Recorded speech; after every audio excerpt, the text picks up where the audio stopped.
Good morning बच्चों। आज हम कक्षा 8 का पाठ रहीमन बिलास पढ़ने वाले हैं। इस पाठ के कवि श्री रहीम जी हैं। इन्होंने अपने दोहों के माध्यम से नैतिक और लोक व्यवहार की जो नीतिगत बातें बताई हैं वो इस पाठ में हम दोहों के माध्यम से पढ़ेंगे। तो आइए हम एक एक दोहे का अर्थ करते हुए उनसे जो शिक्षाएं ली जा सकती हैं उनको देखते हैं। पहला है, जो रहीम गति दीप की कुल कपूत गति सोए, बारे उजियारो करे बड़े अंधेरो होए।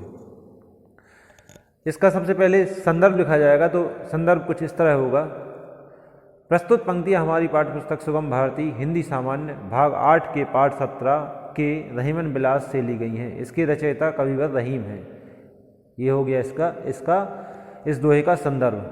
अब आती है बारी प्रसंग की। तो प्रसंग में आप लोग जानते ही हैं कि जिस दोहे में जिससे संबंधित बात कही जाती है हम उसको एक लाइन में लिखते हैं। तो यहाँ लिखा जा सकता है कि प्रस्तुत पंक्तियों में रहीम ने कुपुत्र की दशा दीपक के समान बताते हुए कहा है। बस ठीक है। प्रस्तुत पंक्तियों में, इन दो पंक्तियों में रहीम कवि ने कुपुत्र की जो दशा होती है वो उसकी तुलना दीपक से की है और कहा है। ठीक है। ये हो गया आपका प्रसंग। इसके बाद आते हैं इसकी व्याख्या इसके अर्थ पर। तो सबसे पहले इस दोहे में जो कठिन शब्द आए हैं उनके अर्थ देख लेते हैं। तो यहाँ पर जो रहीम गति दीप की, दीप मतलब दीपक, कुल मतलब होता है वंश।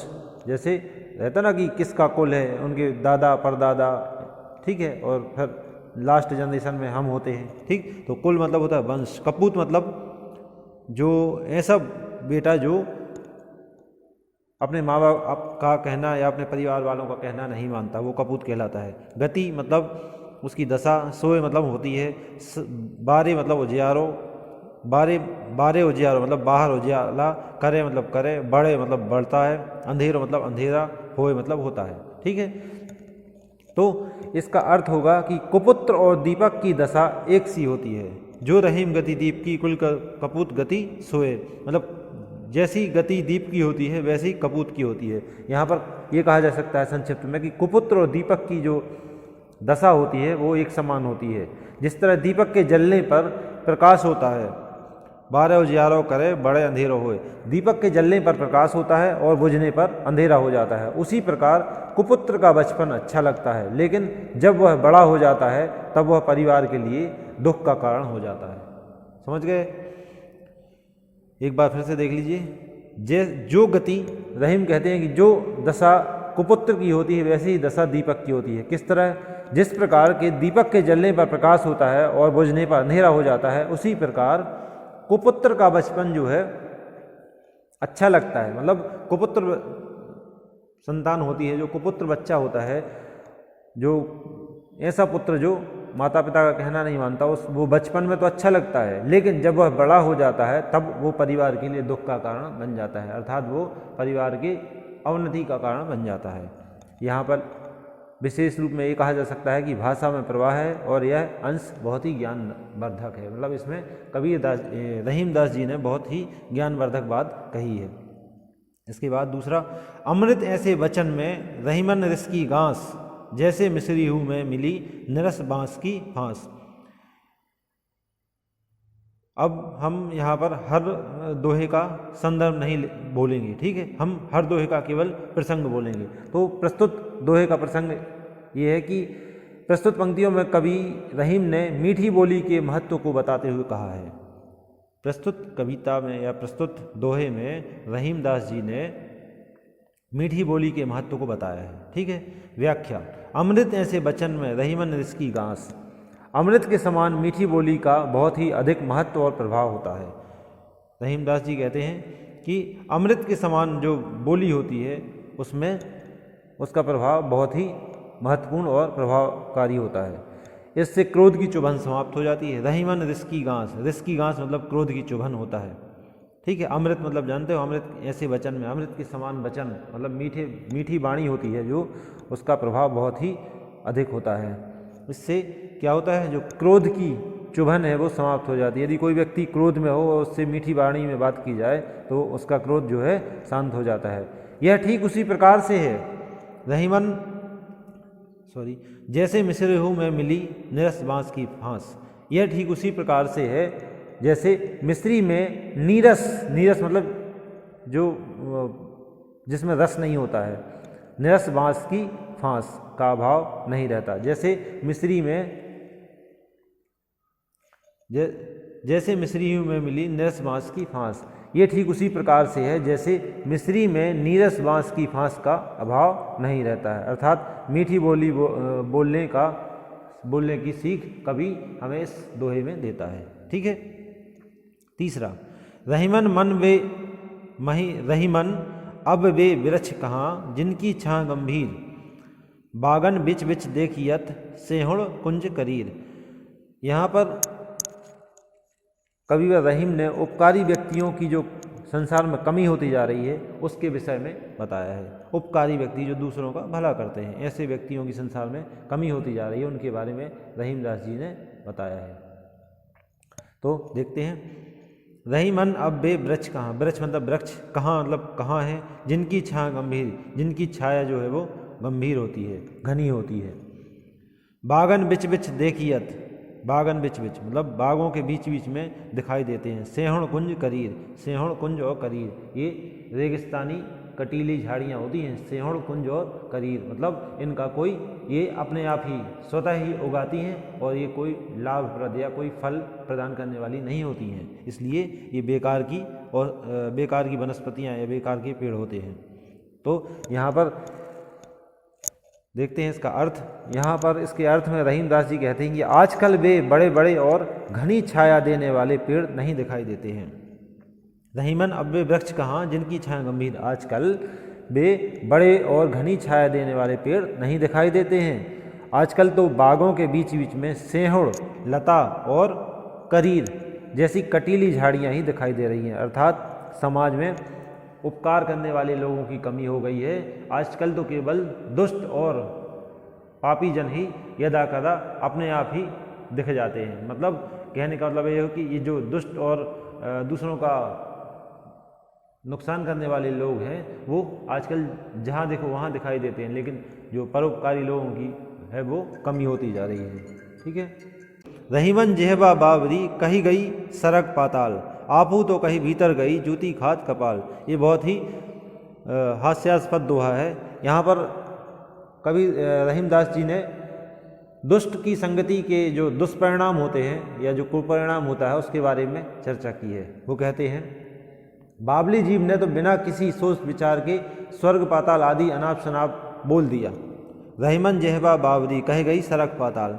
जो हमारी जीव होती है, कई बार हम देखते हैं कि ये तो कुछ भी सामने वाले के बारे में कुछ भी कह के अंदर छिप जाती है, मुंह के अंदर चली जाती है। स्वर्ग पाताल की बीच जितनी भी बातें हैं, कुछ भी बातें करके वो अंदर छिप जाती है। आपू तो कहीं भीतर गई, स्वयं तो अंदर चली जाती है। जूती खाद कपाल, और जो उसके दुष्परिणाम है, उसका रिजल्ट है, वो किसको भोगना पड़ता है? कपाल मतलब सिर को। मतलब यदि वो कुछ ऐसा कह के चली जाए जिससे व्यक्ति के ऊपर सामने वाला व्यक्ति गुस्सा हो जाए तो उसका परिणाम उसको मार खा के चुकाना पड़ता है। वो मार कहाँ पड़ती है?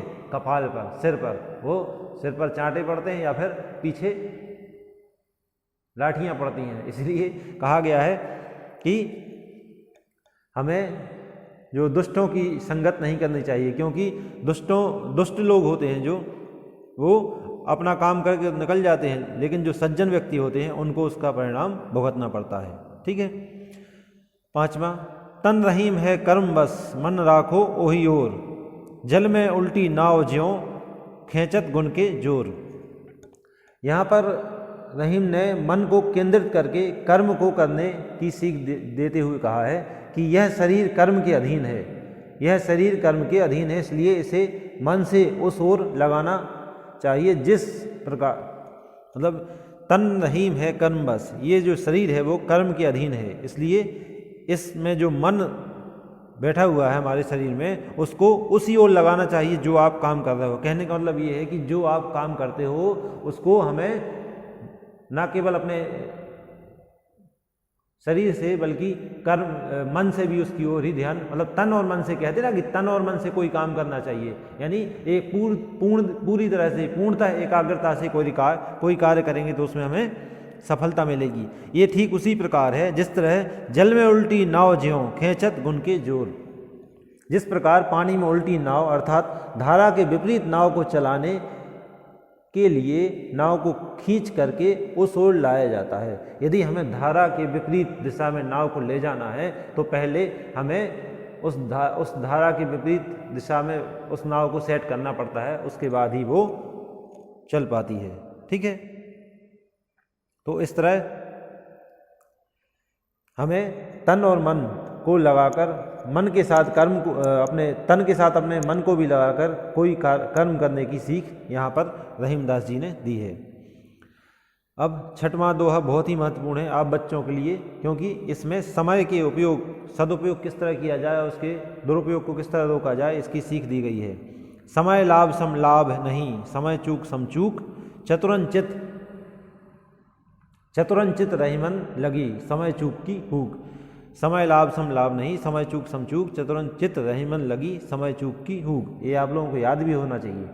ठीक है, तो प्रसंग देखते हैं। प्रस्तुत पंक्तियों में कवि रहीम ने समय के सदुपयोग के बारे में बताया है, या बताते हुए कहा है कि, अब देखिए व्याख्या, समय लाभ सम लाभ नहीं, समय के सदुपयोग के समान कोई और बड़ा लाभ नहीं है। समय के सदुपयोग के समान कोई और बड़ा लाभ नहीं है। समय चूक सम चूक, इसी प्रकार समय के दुरुपयोग के समान और कोई भूल या हानि नहीं है। यदि समय का दुरुपयोग किया जाए तो इसके समान कोई घाटा या हानि नहीं हो सकती। चतुरंचित रहीमन लगी, चतुर अर्थात इसलिए इसे बड़ी चतुराई से चतुर लोग हृदय से जानते हैं। मतलब यहाँ पर ये कहा जा सकता है चतुरंचित, जो चतुर लोग होते हैं वो मन में इस बात को बनाए रखते हैं कि समय के चूक जाने से हृदय को बड़ी चोट पहुंचती है। यदि समय निकल जाए तो मन को या हृदय को बहुत बड़ा नुकसान होता है। इसलिए समय का हमें सदुपयोग करना चाहिए, उसको बर्बाद नहीं करना चाहिए। ठीक है, आप लोग भी इस बात को समझिए और अपनी पढ़ाई को अच्छे से समय से करते जाइए। खेलना, टीवी देखना और घूमना ये तो लगा ही रहता है, लेकिन हमारा विद्यार्थी जीवन में अभी प्रमुख कार्य क्या है? पढ़ना। यदि आप लोग अच्छे से पढ़ोगे, अपनी जिम्मेदारियों को सही तरीके से समझोगे तो आप लोग कल आगे भविष्य में काबिल व्यक्ति बन जाओगे, और काबिल व्यक्ति बन गए तो बस भविष्य सुनहरा है ना। चलिए आगे। कही रहीम संपत्ति सगे, बनत बहुत बहुरीति, विपत्ति कसौटी ते कसे, जे कसे ते ही सांचे मीत। यहाँ पर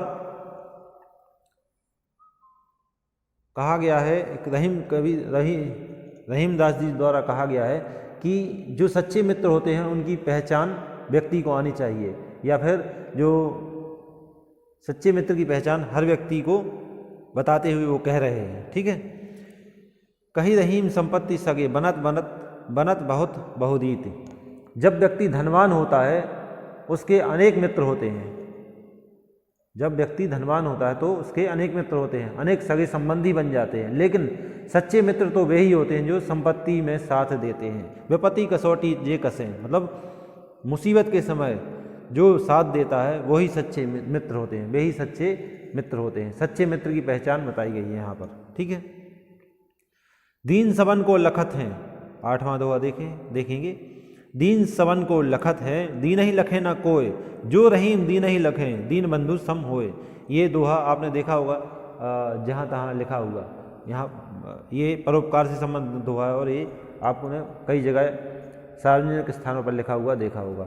इसमें कवि रहीम ने गरीब लोगों के महत्व को बताते हुए कहा है कि गरीब लोग सभी को महत्व देते हैं, दीन सबन को लखत हैं, गरीब लोग सभी को महत्व देते हैं, सबके दुख में अपना हाथ बटाते हैं, लेकिन दीन ही लखे ना कोई, लेकिन गरीबों को कोई महत्व नहीं देता। लखे मतलब महत्व देना। ठीक है, जो रहीम दीन ही लखे, लेकिन गरीबों को कोई महत्व नहीं देता, उनके दुख में कोई हाथ नहीं बटाता। लेकिन जो रहीम दीन ही लखें, जो कोई गरीबों के दुख में साथ देता है, जो व्यक्ति गरीबों के दुख में सहभागी होता है उनका, वह ईश्वर के समान होता है। दीन बंधु सम होए, वह ईश्वर के समान होता है। ठीक है, अर्थात हमें गरीबों की मदद करनी चाहिए। इसमें सरल भाषा शैली का प्रयोग किया गया है और हमें परोपकार करने की सीख दी गई है। ठीक। ठीक है, ये हम जो बाद में बताते हैं ये उस दोहे का विशेष होता है, विशेष व्याख्या के बाद लिखा जाता है। ठीक है, पावन पावस देखी रहीम मन, कोयल साधे मौन, अब दादुर बक्ता भय, हमको पूछत कौन। पावस यानी होता है वर्षा, वर्षा ऋतु। कोयल यानी कोयल, साधे मौन यानी चुप हो जाती है, और दादुर मतलब होता है मेंढक। तो यहाँ पर प्रसंग रूप में ये कह सकते हैं कि प्रस्तुत पंक्तियों में कवि रहीम ने समयानुसार या समय रहते हुए हर कार्य करने की सीख दी है। मतलब कोई भी कार्य है हम समय पर करेंगे तो वो प्रतिष्ठा पाएगा। व्याख्या, पावस देखी रहीम बिन, वर्षा ऋतु में कोयल मौन धारण कर लेती है, वर्षा ऋतु में मेंढक टर्राने लगते हैं।